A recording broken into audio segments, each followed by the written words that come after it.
Bom, assim como no restante da série, o primeiro episódio é bem curto e pode não parecer, mas nesses poucos segundos existem muitas coisas para serem observadas. E muitas dessas coisinhas podem passar extremamente despercebidas se tu não observar com muita atenção. Então vamos analisar com o máximo de cuidado possível tudo o que for realmente relevante.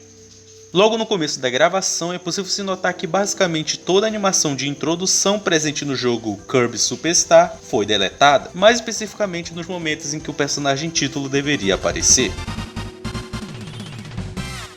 Observando atentamente os frames que separam o momento em que a estrela iria tocar o chão e a tela de título do jogo que aparece, é possível se notar duas coisas bem interessantes: um olho encarando a quarta parede e a imagem espelhada que acaba por formar um rosto. Talvez por acidente, talvez como referência a algo que ainda vai ser apresentado, isso ainda é um pouco incerto. De todo modo, uma mancha escura cobre a logo da tela brevemente, e a tela de seleção de saves é completamente cortada, nos levando direto para a tela de seleção de níveis. No jogo original, para quem não jogou, a gente poderia observar ao menos 4 níveis jogáveis e mais 2 minigames disponíveis, que no caso seriam Spring Breeze, Gourmet Race, Dynablade e The Great Cave Offensive, não considerando Milky Way Wishes, Revenge of Meta Knight e Arena, pois são níveis que só ficariam jogáveis posteriormente. Porém, na versão da tela de seleção presente nessa gravação, é possível se notar que aparentemente apenas Spring Breeze está disponível para jogar, ou ao menos é o que sugere o fato dele ter um destaque a mais do que os outros. Na própria imagem de exibição é notável algumas diferenças gritantes com relação à sua versão original. Lá a gente veria o Kirby flutuando próximo a Wispy Woods, onde ele estaria acompanhado por uma borboleta amarela e algumas flores vermelhas. Aqui nessa versão, fora o clima de escuridão, o Kirby se encontra com um sorriso extremamente diferente da sua contraparte, sem contar que alguns detalhes do seu rosto foram completamente retirados, como os brilhos nos seus olhos e as marcas nas suas bochechas. A borboleta amarela foi completamente retirada, ou está coberta com uma textura preta, assim como as flores do canto inferior esquerdo, que são apresentadas em uma cor mais escura. Após selecionar o level, um pequeno menu surge pelo lado esquerdo da tela, assim como no jogo original. E nesse ponto existe algo bem estranho, nada estranhamente sobrenatural ou qualquer coisa desse tipo. E não, eu não me refiro ao texto em japonês apresentado no menu, até porque é exatamente o mesmo presente na versão japonesa do jogo. Porém, aqui na gravação a gente pode perceber que tanto as opções da tela inicial quanto o título das fases estão escritos em inglês, padrão que não é seguido no próprio menu que acaba surgindo. E meio que essa é a questão. A versão usada para supostamente gravar essa gameplay seria claramente a americana, e isso pode ser notado pelos títulos das fases escritos em inglês, sem nenhuma referência ou vestígio da língua nipônica. E eu não sei se isso foi algum tipo de acidente na hora da edição, algo que eu realmente não acredito, ou se é uma indicação de algo que vai ser importante no momento certo.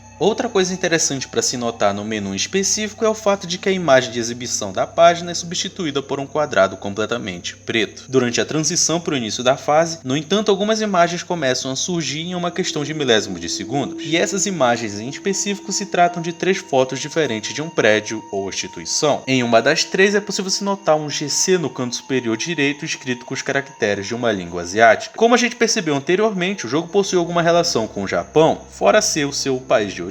Então, possivelmente a imagem em questão se trata de um trecho de alguma transmissão exibida no Japão. O nível então se inicia e durante a breve animação que o Kirby faz ao entrar no cenário, a gravação começa a apresentar alguns glitches na cor preta. Em um deles, a tela aparece completamente preta, sendo o sprite do Kirby o único visível no cenário. Ele aparentemente surge com o mesmo sorriso estranho que ele foi apresentado na tela anterior, porém dessa vez olhando diretamente para a tela. No exato momento em que os primeiros frames da animação de caminhada se iniciam, 2 imagens surgem rapidamente na tela. Na primeira delas a gente pode ver um cenário escuro, sendo que sua única fonte de luz é o que parece ser um reflexo de uma mesinha. No entanto, é impossível não perceber os ossos de alguém deitado no chão, posicionado ao lado de uma televisão de tubo ou um rádio antigo. A segunda imagem se trata de uma fotografia ou um trecho daquela mesma transmissão japonesa. Aqui a gente vê 2 policiais atrás de uma fita de barricada, indicando que o ambiente se trata de uma cena de crime. O jogo então prossegue a partir do ponto em que foi interrompido, o personagem continua a andar e avançar na fase, porém acaba morrendo repentinamente no momento em que se encontra com o primeiro inimigo, que no jogo original seria um Edel Duel. Porém aqui se trata de uma esfera preta que abre o seu único olho no momento da morte. Por fim, após a animaçãozinha, uma foto de 3 garotos surge na tela. Olhando atentamente, é possível se ver que ambos estavam jogando videogame no momento que a foto foi registrada. Na televisão deles, uma imagem do Kirby aparece na televisão.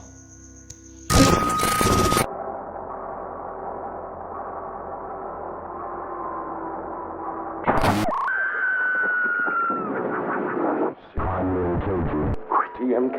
TMK.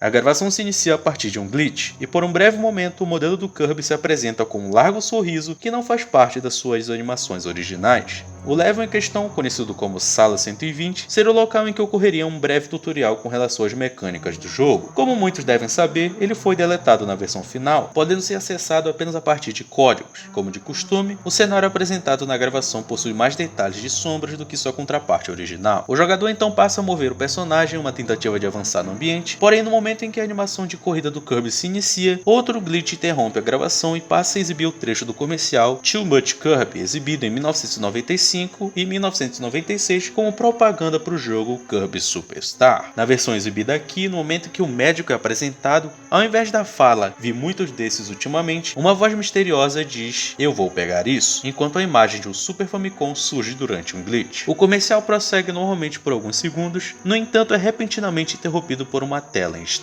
Aos poucos, uma figura do Kirby começa a surgir, tendo um espaço vazio no lugar do rosto e o que parece ser uma boca logo abaixo. Ele repete a palavra "espalhe" ou propague à medida que se aproxima da tela. No momento em que vai repetir pela terceira vez, a imagem muda para a tela de Game Over. E eu infelizmente não encontrei qual tela em específico o vídeo está fazendo referência, então quem souber, por favor, comenta aqui embaixo. Aqui a gente vê o Kirby deitado em um cenário completamente escuro, enquanto uma música distorcida toca de fundo. Porém, tudo fica absolutamente silencioso no momento em que ele olha em direção do espectador, exibindo um espaço completamente preto em seu rosto. Observando dessa forma, me parece mais que essa coisa preta se trata de algum tipo de líquido ou substância. Porém, como ainda é impossível se confirmar isso, vamos apenas continuar. Durante a curta animação da tela, nas legendas do vídeo, se forem ativadas, revelam a frase TMK.exe, uma referência ao título da série ou de algo ainda maior. A partir desse ponto a gente é apresentado a mais uma das fotos do que parece ser uma criança jogando videogame. Na primeira fotografia é possível se observar uma sala de estar e uma pequena televisão próxima ao garoto no canto inferior esquerdo. A imagem se amplia uma vez e é possível se notar que a figura presente na tela em questão teria se movido, ou ao menos foi editada para simular isso. A segunda foto se trata da imagem de outra sala de estar. A terceira se trata de uma fotografia de um televisor. Nela a gente pode ver o Kirby, enquanto no reflexo ou sombra visível sobre ele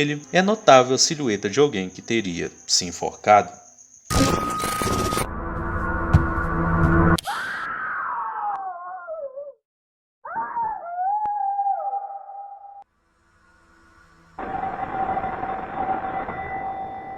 Hello? Any reason you're calling me at 3 in the morning? Some of us have a job to do. You were right. It's getting worse.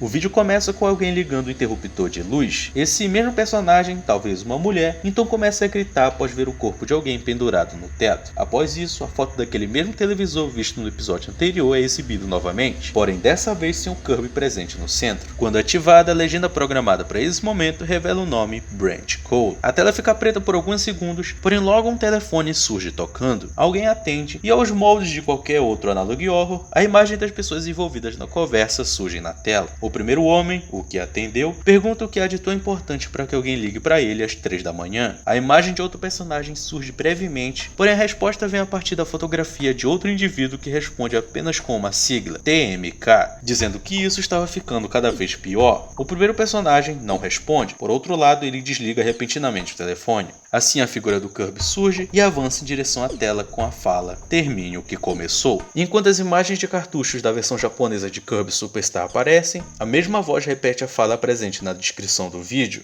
"Quanto mais você adia, eu chego mais perto".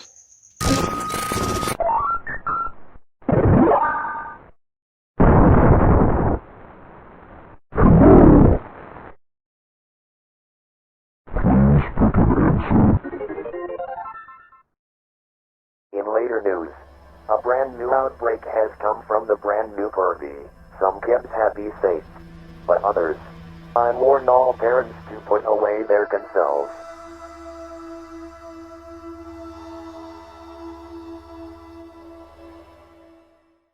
Na primeira parte desse vídeo curto, a gente pode ver a tela de opções de áudio. O jogador então move o nível numérico do volume dos efeitos sonoros, e à medida que os números mudam, um efeito de glitch toma conta da tela. Nas legendas, quando ativadas, algumas perguntas são exibidas, sendo elas, respectivamente: por que eu fui criado?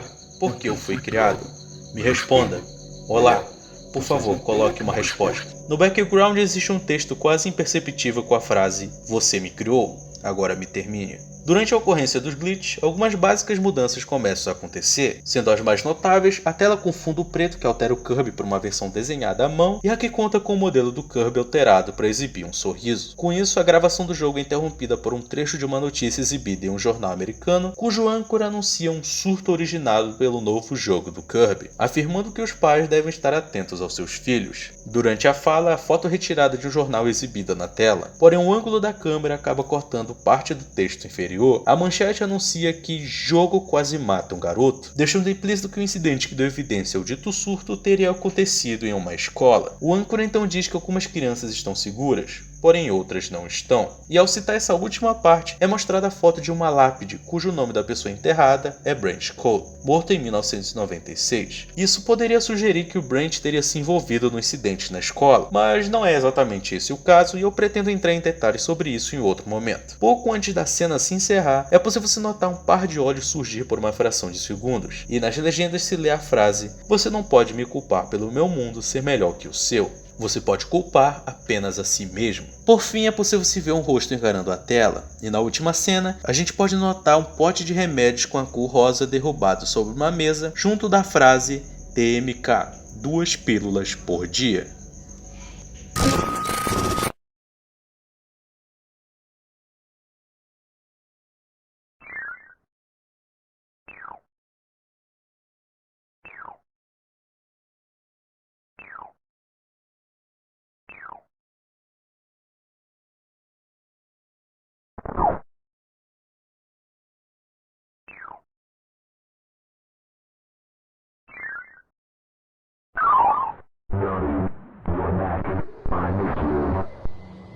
O vídeo começa com uma animação ocorrida em um void escuro. Aqui 2 personagens são usados para simular uma conversa que supostamente teria ocorrido na vida real. Donnie, algum tipo de programador representado por um Waddle Dee, e o seu chefe representado pelo King Dedede. Pelo que é possível se interpretar da conversa, o Donnie havia enviado um relatório de erros e bugs que acabou sendo ignorado completamente. De acordo com seu chefe, a justificativa disso se dava pelo fato de que o dito bug relatado não se tratava de algo muito importante, e que o tal TMK teria apenas uma entre 1 milhão de chances de acontecer. O chefe então ordena que o Donnie volte para sua sala, onde ele encontra seu computador com o olho aberto em seu monitor. Uma voz pode ser ouvida e ela diz: Donnie, você voltou, e eu senti a sua falta. Algo interessante para se notar é a descrição do vídeo. Aqui é possível se ter uma explicação do que exatamente o TMK em questão seria, ao menos durante esse período. O texto diz o seguinte: objeto apelidado de TMK. O programa bug não parece ser hostil. O programa bug parece querer apenas respostas. Respostas que eu não posso oferecer. Eu preciso saber quem está programando essa coisa e por quê. O 6º episódio se apresenta como uma repetição do primeiro. Porém, diferenças cruciais vão se apresentando à medida que o vídeo vai prosseguindo. De cara é possível notar a presença de glitches intensos durante a animação inicial, quase como se a gravação estivesse corrompida, e dessa forma esse trecho do episódio é exatamente o mesmo que o anterior, até o momento em que mais glitches interrompem a animação.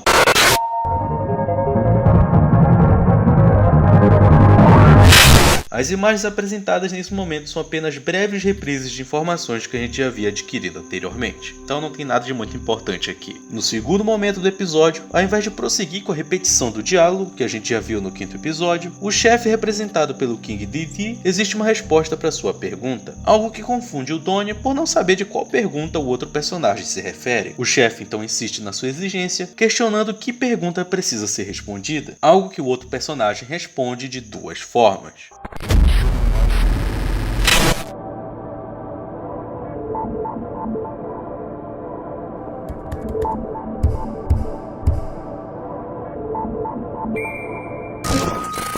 O 7º episódio começa com a animaçãozinha de introdução para a fase Green Greens, onde o Kirby chega pulando no cenário. No chão próximo a ele, é possível se ver o modelo de alguma coisa substituindo o que deveria ser uma borboleta. O objeto ou figura estranha então se move à medida que o Kirby se aproxima, e o seu sprite de movimentação possui falhas visíveis, como se tivesse sido colocado ali forçadamente. E esse mesmo padrão se repete durante a animação das borboletas voando no céu. O nível então se inicia bem parecido com o que a gente viu no primeiro episódio. Porém, ao invés de morrer ao se aproximar do primeiro inimigo, o jogador em questão o devora como ocorreria normalmente no jogo original. Porém, aqui, o pobre Waddle Doo é morto de uma forma estranhamente brutal.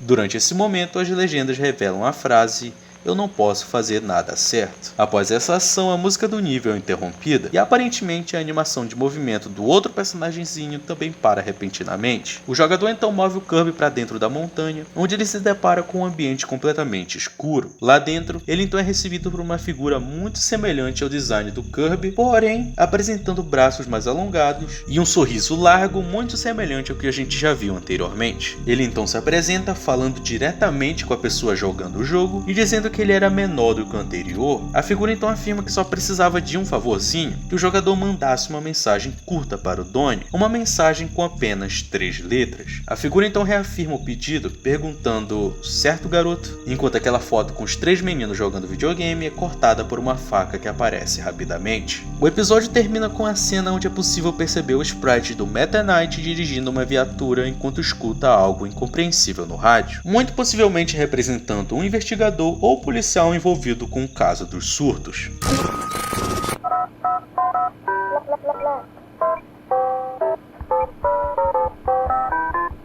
You can't go there.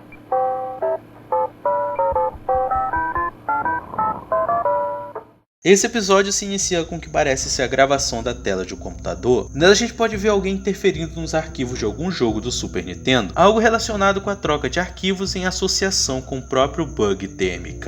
A câmera se afasta um pouco, revelando que não havia ninguém utilizando o computador, à medida que o Donnie teria pego no sono. Uma voz do computador então pergunta que barulho era aquele que o Donnie estava fazendo, possivelmente se referindo aos seus roncos. É possível então escutar o som de alguém batendo na porta, o que faz com que o Donnie acorde e caminhe até lá. Durante o trajeto, a gente pode observar fotografias da casa onde ele vivia. Ao abrir a porta, ele então percebe que quem estava do outro lado era o seu chefe, o mesmo que havia se recusado a corrigir o bug TMK. Ele entra na casa aparentemente agitado, querendo ouvir tudo o que Donnie sabia com relação ao dito bug. Afinal de contas, seu filho havia sido um entre 1 milhão.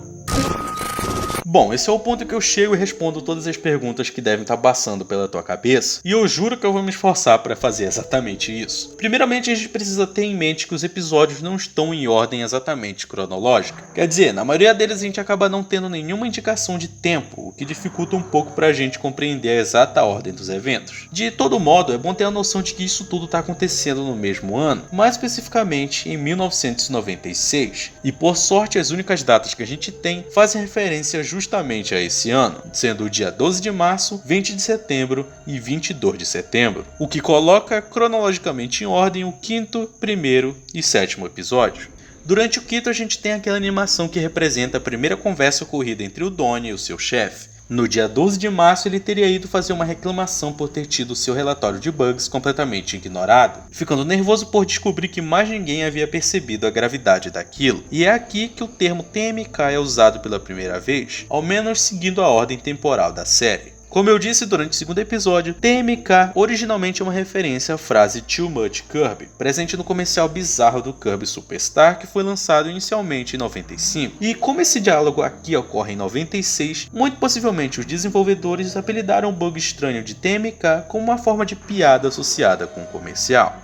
Como o bug se comportava anteriormente a esse período e o porquê do chefe afirmar com tanta certeza de que ele poderia ocorrer apenas uma vez entre 1 milhão de chances, é meio que incerto. Porém, o que ele não sabia é que ele estava ignorando fortemente algo que seria muito mais do que um erro em um jogo infantil. Pelo que a gente pode ver até o momento, o Donnie foi o primeiro indivíduo a realmente ter algum tipo de interação com o TMK, um bug que não só podia se comunicar, como também possuía consciência própria. abordando seu criador com diversas perguntas autorreflexivas com relação à sua própria existência e ao seu propósito. É claro que por ser apenas o início da série, a gente tem um grande espaço de tempo vazio que poderia nos responder o que exatamente fez o TMK deixar de ser apenas uma inteligência curiosa para se tornar o que a gente vai ver em breve. No entanto, é visível que desde esse período já existia uma certa escuridão ou maldade presente nele, e essa agressividade a gente pode observar muito bem a partir da forma com que ele se refere ao Donnie durante as suas poucas conversas. O interessante é que de fato o TMK acabou se tornando algo além de um simples bug, à medida que durante esses episódios a gente percebeu alguns incidentes que claramente envolvem o dito Kirby All Stars, sendo um deles, mais especificamente, o da escola, que parece ter sido algo de grande escala. Seguindo a ordem cronológica dos eventos, o primeiro deles teria sido do próprio filho do chefe do Donnie, um garoto de 13 anos chamado Brent Cole. A sua morte é sugerida durante o final do segundo episódio e na sua descrição é possível se ler a frase 1 em 1 milhão, como referência à frase dita pelo chefe. Não se sabe ainda como o TMK foi o responsável por essa morte, porém o fato é que o Brent teve seu corpo encontrado pela sua mãe durante uma noite, e que esse evento foi o responsável por considerar o TMK como uma condição médica, como é sugerido nos trechos do comercial e com a cena final do quinto episódio que conta com a imagem de um pote de remédios com a indicação de que sejam tomados 2 vezes por dia. Infelizmente, como a própria descrição sugere, ninguém pode sobreviver à condição, tendo 0,000% de chance de recuperação. Então, tendo isso em mente, como exatamente ele conseguiu se espalhar tanto? Então, como a gente sabe, a sua primeira vítima foi o pobre Brent Cole. Porém, durante esses episódios, uma foto com 3 garotos é mostrada mais de uma vez. E isso basicamente me leva a crer que eles acidentalmente fizeram parte do processo de aprendizado do próprio TMK, mais especificamente usados como forma de forçar o Donnie a responder suas perguntas, à medida que o segundo garoto teria sido coagido a escrever uma mensagem que fizesse o Donnie continuar trabalhando. E com isso eu claramente estou deixando implícito que o próprio Donnie ajudou o TMK